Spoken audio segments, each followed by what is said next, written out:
Hello, dragons, astronauts, and illustrators. Welcome to this week's book presentation by Sister Millard. This week we are again talking about picture books. So I wanted to show you mine, which is a cooked up fairy tale, excuse me. So I love to read new books for my books presentations.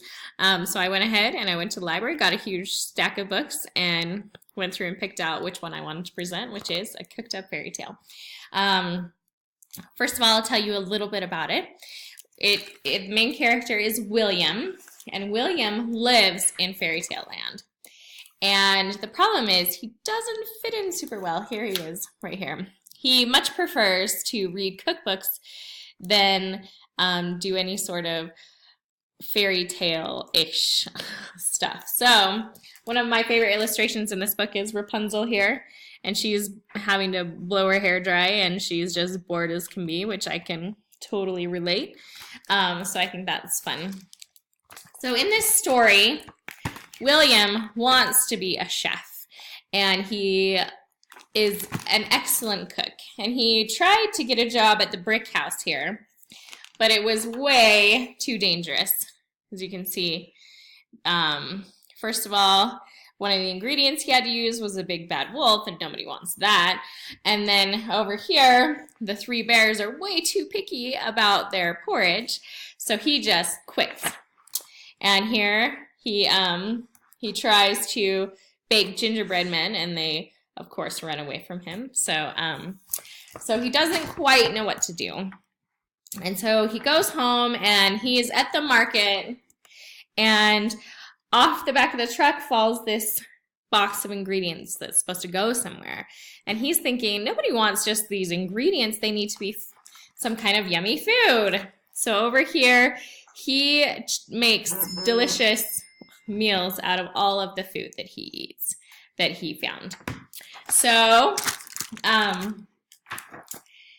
then he goes to drop it off to the person they needed it, and he was supposed to have the raw ingredients. So here we've got Jack and the Beanstalk, the witch that's supposed to have an apple to poison Snow White, and then the three little mice that are supposed to make a carriage out of a pumpkin. And they're all sunk because their fairy tales have been messed up by William making delicious food out of them. So anyway, that's where I'll stop with the plot. And he goes on to all of his mess ups do work out in the end. So it's really fun.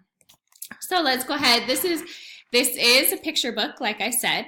And here are our list of the criteria it needs to follow to be a picture book. So do the illustrations correlate with the text? Of course they do. You see him talking about baking the gingerbread, and he says it didn't end well, and that's all you hear from the text, but it really expands from the illustration. Oh, they ran away. That's why that was a problem. Does it complement the text? Definitely. The illustrations, I think, are probably, I'm not exactly sure. I'm guessing this is a digital illustration, because that's kind of what it looks like to me. It's not using one of the paint mediums that they talk about in the content. Does it enhance the story? Yes, just like it's showing you in the picture instead of having to tell you from the text.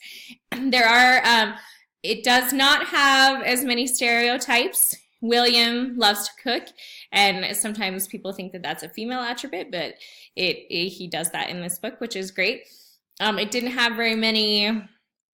did not have a very diverse cast of characters.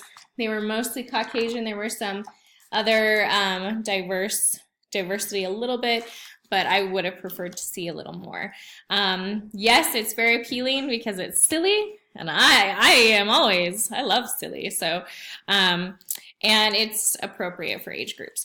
Some of the things I loved was it makes the fairy tales feel everyday, which I think is fun, especially from this drawing. You know, you see this is fairy tale land, and you know, if you live in fairy tale land, it might be just like living in our land. I love the illustrations, and I love to bake, so that's appealing to me.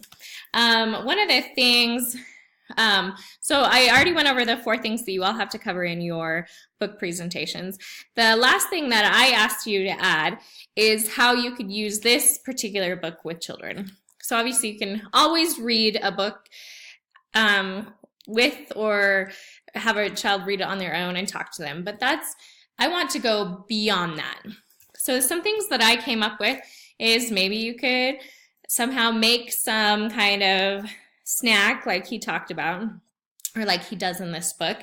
They can also write a story on how they could change a traditional fairy tale like this one. In the end, I'll just give you one example.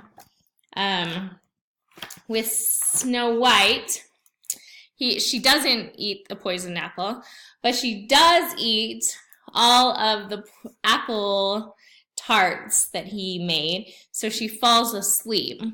And then, of course, the dwarves get really upset about that, and then the prince comes and sees her and asleep, and basically the same story, but she never gets poisoned.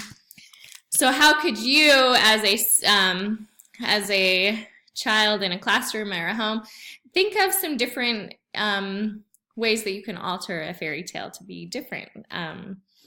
And then you could draw a version. You could have the students or children draw a fairy tale to be different or normal, just to be able to visualize where that is. And then, see, in this book, his favorite thing is to cook, and that's how he alters a fairy tale. So maybe they could figure out how their favorite thing, whatever it is, building robots, playing soccer, dance, how they could use their favorite thing to alter a fairy tale. I just thought that would be interesting. So I look forward to seeing your videos this next week, and I have absolutely loved getting to know you, and I look forward to getting to know you a little bit more. So I'll see you soon.